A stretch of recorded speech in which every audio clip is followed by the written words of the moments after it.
magka-curfew. Ano ba yung kagaguhan yun? Curfew. Alas 10 hanggang alas 5. Para maiwasan yung mga movement ng tao. Ilalockdown nyo yung Manila. Ang daming repercussion ng ginawa ninyo. Pag sinabi nyo lockdown, apektado ang ekonomiya natin. Dahil lang sa gusto nyo itago yung katotohanan. Dahil lang sa question mark, ayaw nyo pagralihin yung tao. Ayaw nyo mapusoy kayo. Kasi panic time na kayo. Ayan na yung mga tao. Nagrarally na. Gusto na kayo sunugin. Tatamaan sila. Tatamaan yung ating day-to-day na economy. Pero sa inyo, okay lang yon. Kasi may ninanakaw naman kayo na budget eh. Kung totoo yan, dapat you do it properly. Government of the Philippines. Hindi yun you do it na haphazardly. No? Kaya isipin ngayon ng tao, sinasabi nyo lang yan para wala ng rally. Para magkaroon kayo ng moral authority na pigilan yung mga tao mag-rally. Yun yung isipin ng tao. And in so doing, dilagyan nyo pa ng ng curfew. Ba't magka-curfew? Ano ba yung kagaguhan yun? Curfew. Alas 10 hanggang alas 5. Para maiwasan yung mga movement ng tao. Ilalockdown nyo yung Manila. Ang daming repercussion ng ginawa ninyo. Na wala pang, meron pang information, ilan nyo namatay na? Ilan nyo na hospital na? Saan galing? Saan yung ground zero? Saan nagsimula? Epidemic na ba? Magpapasot kayo ng face mask? Nababanatan nyo ng ganyan? Influenza, baka common flu lang yan. Tapos ipapanik yung tao, ilalockdown. Pag sinabi nyo lockdown, apektado ang ekonomiya natin. Remember COVID, what happened? Tayo, ang tagal ng lockdown natin, buwan ang inabot. Tapos ipapanik nyo yung tao, dahil lang sa gusto nyo itago yung katotohanan, dahil lang sa question mark, ayaw nyo pagralihin yung tao, ayaw nyo mapusoy kayo. Kasi panic time na kayo, ayan na yung mga tao, nagrarally na, gusto na kayo sunugin. Gusto na kayong patayin. Umabot na sa Forbes Park, yung mga tao. Baka umabot sa Malacanang. Tapos yung testimonya, umabot sa Malacanang, umabot sa Congress. Speaker of the House na. Kino-connect na ng mga tao.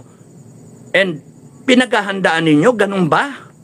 Kasi mali yung tirada na naman. Piso na naman. Advice, Bobong Marcos. Mali na naman yung kinana ninyo ng mga adviser. Kasi dapat Department of Health ang pinatiran nyo. Department of Health. Kita nyo, pagka pinanood nyo yung vlog ko, mamaya, nandyan yung Department of Health. Babayaran nyo na para magsalita-salita. Damage has been done. No? Yung tao, lalo nyo ginagalit. Maglalagay kayo ng curfew, walang mga guideline, curfew lang, straight. Paano ngayon nagtatrabaho sa gabi? Ka-curfew nyo. 10 o'clock to 5 o'clock in the morning.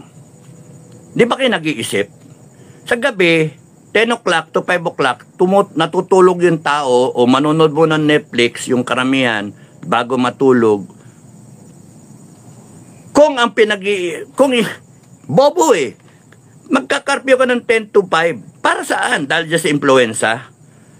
From 5 o'clock to 9 o'clock ng gabi, sa labas yung mga tao. Ano ba yung purpose ng curfew? Para hindi kumalat? Mag-isip naman kayo. Alas 5 na umaga, nag-ano na yung tao para, ang dami ng commuter. Para saan yung curfew? Para maiwasan yung pagkalat ng influensya. Di ba bobo? Kasi pagka umaga, lahat ng tao papasok na. Papasok na lahat. Anong klase yun? Para saan yung curfew? Katanga naman yan.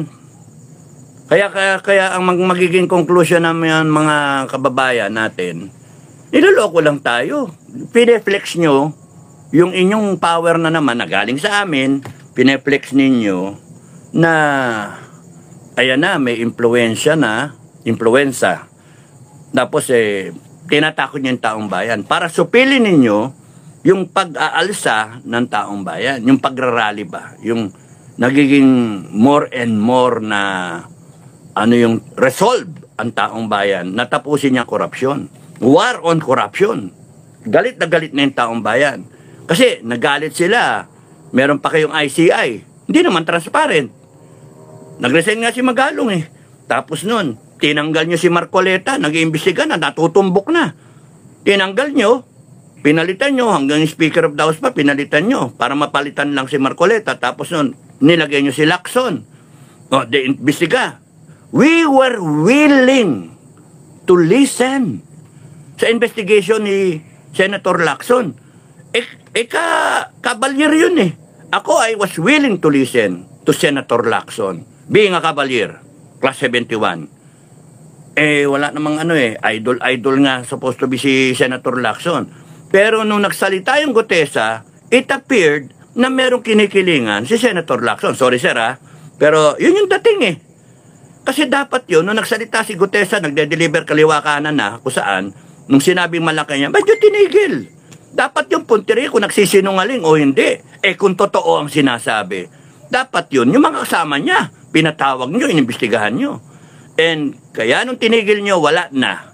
Tapos i-resume nyo sometime in the future para mapag-usapan ninyo kung ano na yung mga magiging game plan. Wala na, sira kayo. Sira kayo sa taong bayan. Tapos ito ngayon, babanatan nyo ng curfew at saka ng influenza scare. Hindi maniniwala sa inyong tao. Mawawala na naman yung tiwala ng tao sa gobyerno, tipak-tipak, parang yelo, tinutuluan ng tubig, pakonti-konti, hanggang sa mabitak kayo. Wala. Kaya humuhukay ng sarili ninyong nitso. Kayong, malapit na yung, yung araw ng kamatayan, no? Araw ng patay. Kayong humuhukay ng sarili ninyong libingan. Yung mga kilos ninyo, palpak. Kilos ng nagpapanik. Kung ano na lang ang maisip, yun ang pagagawa. Kaya lalong nagagalit ang taong bayan. Dapat yung kilos ninyo sa Malacanang, iwasan ninyong magalit pa ang taong bayan. Iwasan ninyo na ang taong bayan pag-isipan kayo na pinagtatakpan nyo yung katotohanan. Binababoy nyo lalo yung natin, yung mga batas natin at yung ating mga institusyon. Pati Department of Health. Mario Joseph kayo. Bakit isipin ng tao, peke? Bakit isipin ng tao, peke?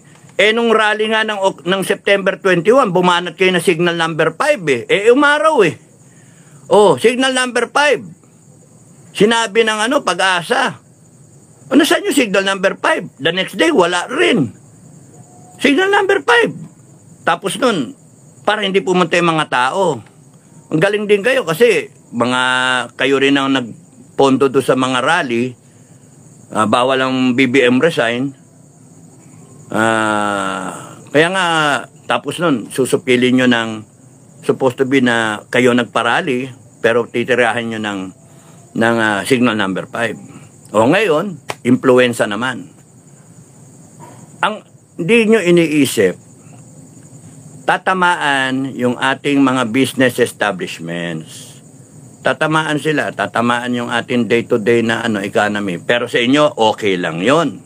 Kasi may ninanakaw naman kayo na budget Pero para sa mga Pilipino na common tao, o yung mga small and medium na enterprise, mga maliliit na karinderya, ay lockdown kayo, o paano ngayon itong mga tao? Para yung mga babiyahe palabas ng Manila, papasok ng Manila, walang explanation kung paano yung implementing guidelines ng lockdown ninyo. Kabut, sinabi nyo, lockdown, curfew. Di ba halata na masyadong generic? Dapat nun, when you come out to the press, when you come out with such an announcement which is important, which may cost lives, which may affect our economy, dapat planado siya and then maliwanag. Ito na yung mga guidelines, blam, blam, blam. Babanatan nyo, curfew, walang exemption, putragis kayo. Kaya nga, fake news kayo Ngayon, on the ng fake news. Paano naging fake news yung magsabi ka ng katotohanan? Babanatan nyo ng fake news yung mga nagsasalita, nag-iingay, Totoo naman yung sinasabi na nagnakaw yung gobyerno eh. Ano ba kayo? Naibang ba kayo? Saan planeta kayo galing? Nagkaroon nga na Senate investigation. May umaamin nga na nagde-deliver. Mayroong umaamin na bagay ng pera ang nilalabas nila. May mga picture pa. May mga pangalan na sinabi. Anong fake news doon? Umabot sa Senado, ibig sabihin, ano ito, bulahan? May nakikita nga na yung mga project nga na substandard, na dapat yung mga papel, dokumento na sinasabi na na-audit, na nabayaran ng pera, wala naman yung project doon. Kahit hindi mo nakita yung project, ang mahalaga doon is yung meron dokumento na nagkaroon ng bidding, nagkaroon ng mga project paper, tapos noon ginawa, tapos inaudit, lumabas ang pera lahat. Bilyon. At sinabi pa doon sa ICI na ilan libo yung flood control projects and mga 400 ang ghost projects. Paano ngayon? Paano magiging fake news yung mismong presidente ng Pilipinas na si Bongbong Bangag Marcos? Siya ang nagsabi, wala ngang hollow block No, I'm angry. Wala ngang hollow block na isang hollow block na yung semento, walang ginawa, walang nilagay dito. Fake news din ng presidente. Saan mo i-connect yung fake news? Yung mga retired, mga MUP na sinisingle out pa na tatanggalan ng pensyon. Kasi pagka tatanggalan ka ng pensyon, kung ikaw ay nagkakalat ng fake news. Tapos may sinasabi pa kayong sedition, inciting to sedition. Ngayon ito. Ngayon sa konstitusyon natin, bawal magpasa ng batas na susupil sa freedom of expression. No law shall be passed abridging the freedom of expression. English, Tagalog.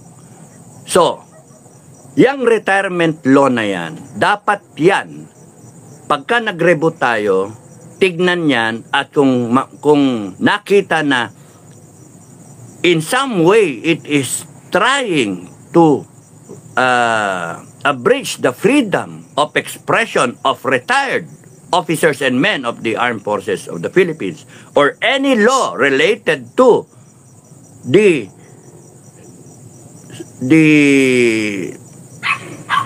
yung pagpigil sa pagsasalita ng taong bayan ng kanilang hinaing, dapat yan i-rescind lahat, i-repeal lahat, or i-amend lahat. Why? Because a democracy should encourage yung pananalita ng tao so that people who are in government na mali, na call out, na sa shout out, oy, mali kayo. Pagka sinasilence nyo yung mga tao na mag-iingay na against the government, nawawala yung check and balance. In a democracy, dapat yung tao, wag nyong pipigilan na magsalita.